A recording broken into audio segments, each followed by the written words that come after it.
بہت اہم بنیادی اور جامع ترین آیات میں سے. یا ایھا الناس خطاب ہو رہا ہے، یا ایھا الناس اے لوگو. اگلی صورت یا ایھا الذین آمنوا سے شروع ہوگی. جہاں تک انسانی معاشرے کا تعلق ہے، ظاہر بات ہے کہ اس میں صرف اہل ایمان نہیں ہوتے، اہل کفر بھی ہے، مشرکین بھی ہے، وہ سب کے سب انسانی معاشرے میں شامل ہیں. معاشرتی سطح پر ان کے ساتھ بھی کوئی نہ کوئی تعلقات ہوں گے، کچھ نہ کچھ ان کے ساتھ ضوابط ہوں گے. لہذا یہاں گفتگو جو ہے براڈر بیس سے ہو رہی ہے، یا ایھا الناس. جبکہ اسلامی ریاست جب بنتی ہے، اسلامی ریاست کا جو شریک ہوتا ہے، جو پورا مکمل شہری، مستقل اور مکمل شہری جو ہے، complete citizen, full citizen of Islamic state, وہ صرف مسلمان ہوتا ہے. لہذا وہاں پر آپ کو خطاب ملے گا یا ایھا الذین آمنوا سے. تو یا ایھا الناس اتقوا ربکم، اے لوگو، اے بنی نوع انسان، اپنے رب کا تقوی اختیار کرو. کہ تقوی کے بارے میں عام تاثر یہ ہے کہ یہ ایک منفی کانسیپٹ ہے. ویسے تو یہ کہ ہمارے ہاں جو غلط تراجم کر دیے گئے، اس نے تو اس کو بہت ہی زیادہ تقویت پہنچا دی ہے اس تصور کو کہ یہ منفی کانسیپٹ ہے. ترجمہ ڈر کر دیا جاتا، ڈرو اللہ سے، ڈرو اپنے رب سے. حالانکہ یہ بھونڈا ترجمہ ہے. اسے میں یہ تو نہیں کہوں گا کہ غلط ترجمہ ہے، لیکن بھونڈا ترجمہ ضرور ہے. اس لیے کہ تقوی کے معنی خوف نہیں ہے. خوف خود عربی زبان کا لفظ ہے. ظاہر بات ہے کہ ایک زبان کے دو الفاظ جو ہے بالکل ہم معنی نہیں ہوتے ہیں. تقوی کا مفہوم اصل میں بچنا، وقا یقین، یہ ہے کسی کو بچا دینا. ہم دعا مانگتے ہیں جو سب سے زیادہ عام دعا ہے، سب کو یاد ہے، وقنا عذاب النار، اے پروردگار ہمیں آگ کے عذاب سے بچا دے. کسی کو بچا دینا، وقا یقی، وقایتن، اور خود بچ جانا. یہ باب افتعال میں آئے گا ابتقا. ابتقا میں واو اور تا مل گئے اور اتقا بن گیا. متقی، بچنے والا. اور تقوی اسی سے ہے، جو بچنا چاہے. بچنا کس چیز سے چاہے؟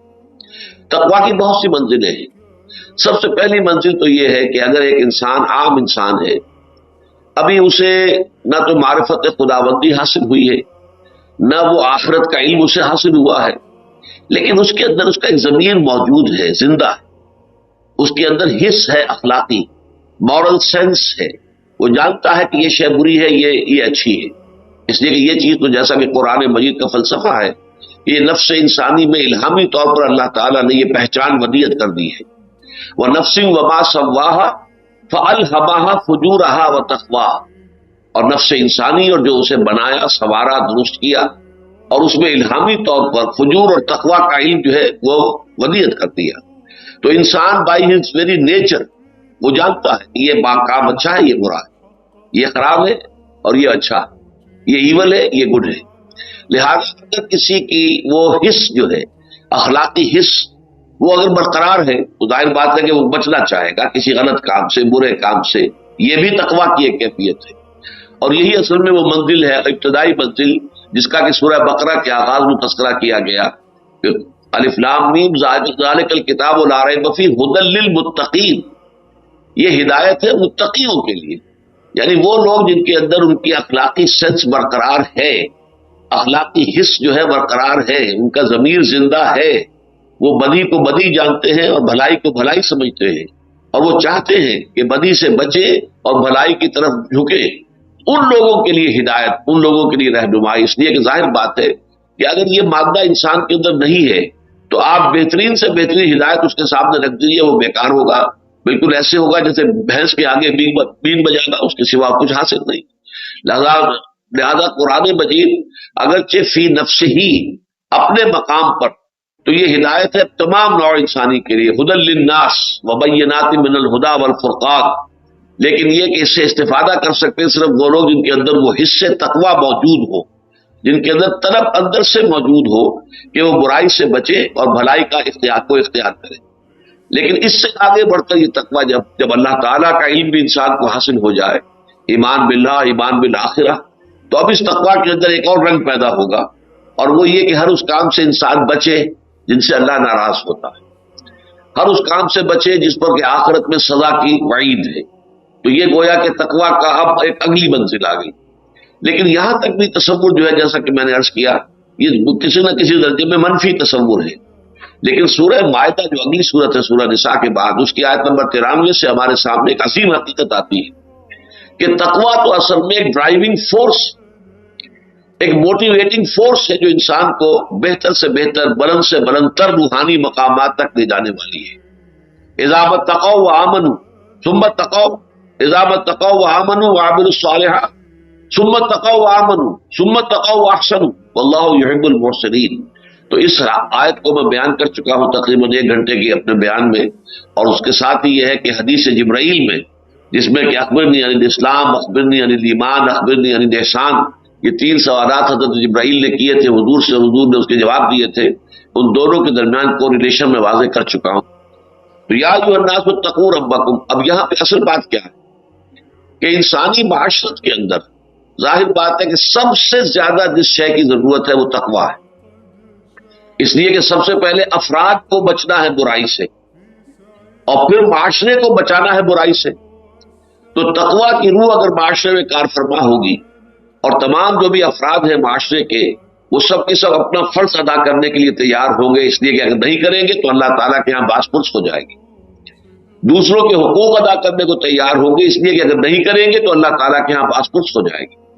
تو یہ احساس تقویٰ جو ہے، یہ فرد سے پھر پورے معاشرے کے اندر جو سرایت کرتا ہے، تو ایک ایسا معاشرہ وجود میں آتا ہے اجتماعی طور پر کہ جس میں عدل ہے، احسان ہے، سکون ہے، اطمینان ہے، ہر ایک جو فرض ادا، جس کے ذمے جو فرض ہے وہ ادا کر رہا ہے، اور جس کا بھی جو بھی حق ہے وہ اسے مل رہا ہے۔ تو اس کے لیے لازم ہے کہ تقویٰ در حقیقت وہ جڑ اور بنیاد بن جائے کسی معاشرے کے اندر۔ یا ایھا الناس اتقوا ربکم الذی خلقکم من نفس واحدہ، اپنے اس رب کا تقویٰ اختیار کرو۔ رب کے معنی اگرچہ پروردگار زیادہ کیے جاتے ہیں ربوبیت کے حوالے سے، لیکن رب کا مفہوم ایک مالک کا بھی ہے۔ رب الدار، گھر کا مالک، رب المال، جو مال کا مالک ہے، دولت کا مالک ہے۔ جیسے کہیں اگر کوئی مزاربت ہو رہی ہے تو مزاربت میں سرمایہ ایک کا ہوتا ہے، محنت دوسرے کی ہوتی ہے، تو ایک رب المال کہلائے گا وہ شخص کے جو سرمایہ کا مالک، دوسرا جو ہے وہ عامل کہلائے گا، وہ عمل کرنے والا ہے، وہ محنتی ہے، وہ کوشش کر رہا ہے، وہ جد و جہد کر رہا ہے، وہ کام کر رہا ہے۔ تو رب اصل میں مالک کو بھی کہتے ہیں۔ تو رب، اپنے اس رب کا تقویٰ اختیار کرو، اپنے اس رب کی نافرمانی سے بچنے کی کوشش کرو، اپنے اس رب کو ناراض کرنے سے اپنے آپ کو باز رکھنے کی کوشش کرو، جس نے تمہیں پیدا کیا من نفس واحدۃ وخلق منہا زوجہا، تمہیں پیدا کیا ایک جان سے اور اسی سے بنایا اس کا جوڑا۔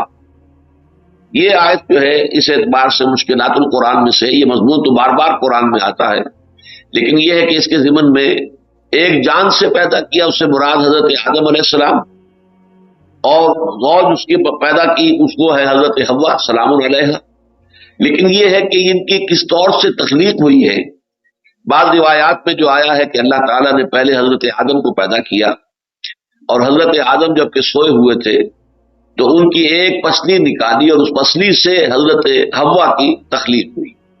یہ روایت ہمارے ہاں عام مذہبی طبقات کے اندر بہت عام ہے، لیکن یہ روایت ہو سکتا ہے کہ یہ روایت اپنی جگہ سند کے اعتبار سے درست ہو، لیکن آیا اس کا مفہوم وہی ہے کہ جو الفاظ سے متبادل ہو رہا ہے، ظاہر ہو رہا ہے، یا یہ کہ یہ کوئی استعارہ ہے کسی شے کی حقیقت کو واضح کرنے کے لیے؟ اس لیے کہ ایک حدیث میں آتا ہے کہ عورت کی مثال پسلی کسی ہے، جیسے پسلی کے اندر ٹیڑھ ہے، اور ٹیڑھ اس کی فطرت ہے، اس کو سیدھا کرنے کی کوشش کرو گے تو ٹوٹ جائے۔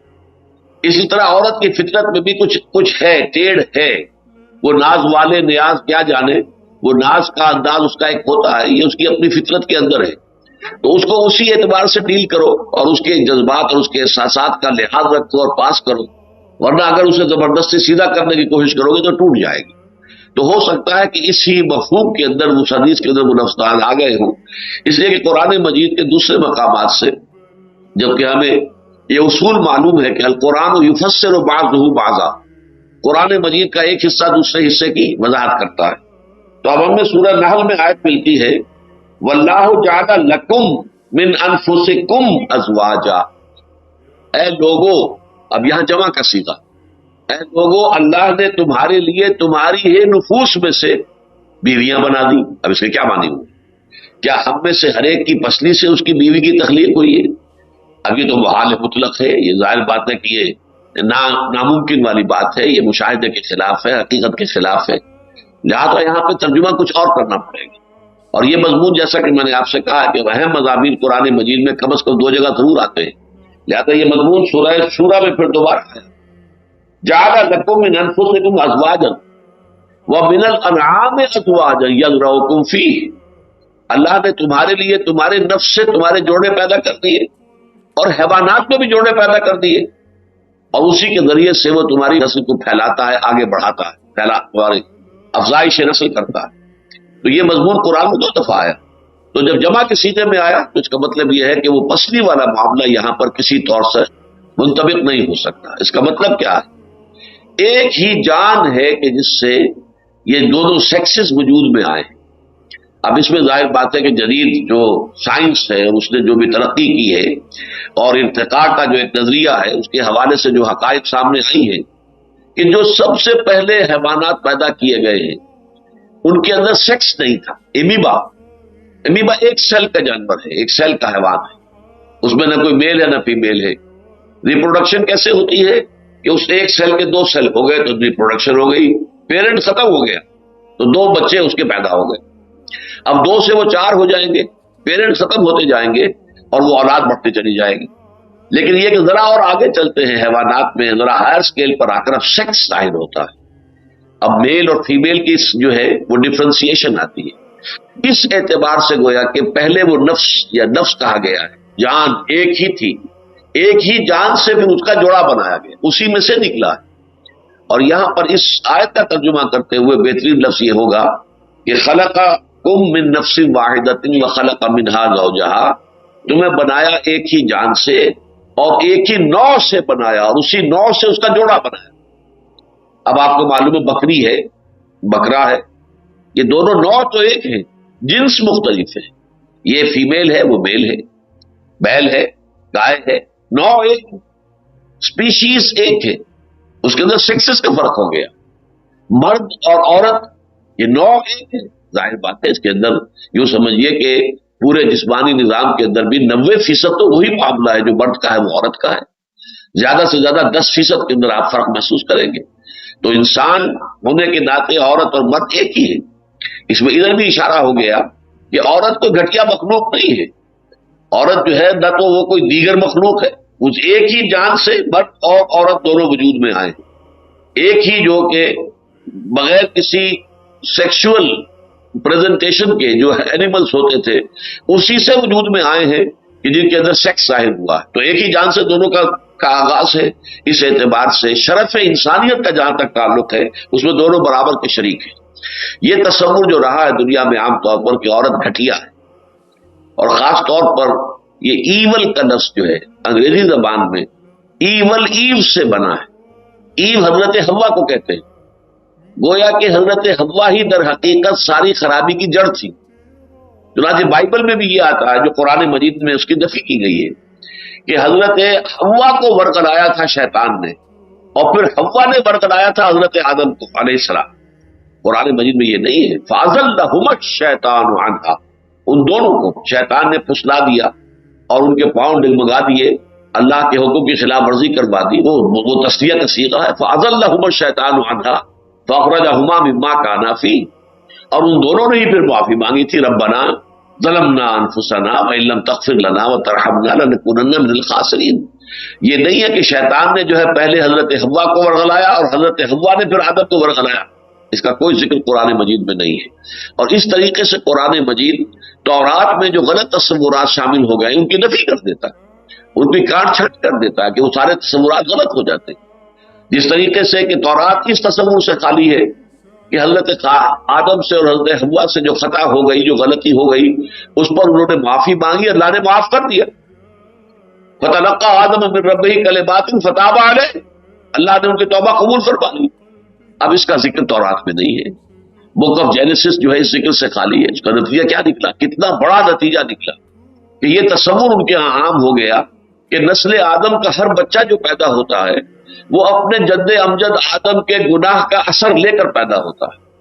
وہ پیدائشی طور پر گناہ گار ہے، گناہ کی گٹھڑی لے کر دنیا میں آتا ہے. جبکہ اسلام یہ کہتا ہے کہ نہیں، قطعاً نہیں. کل مولود یولد علی الفطرہ،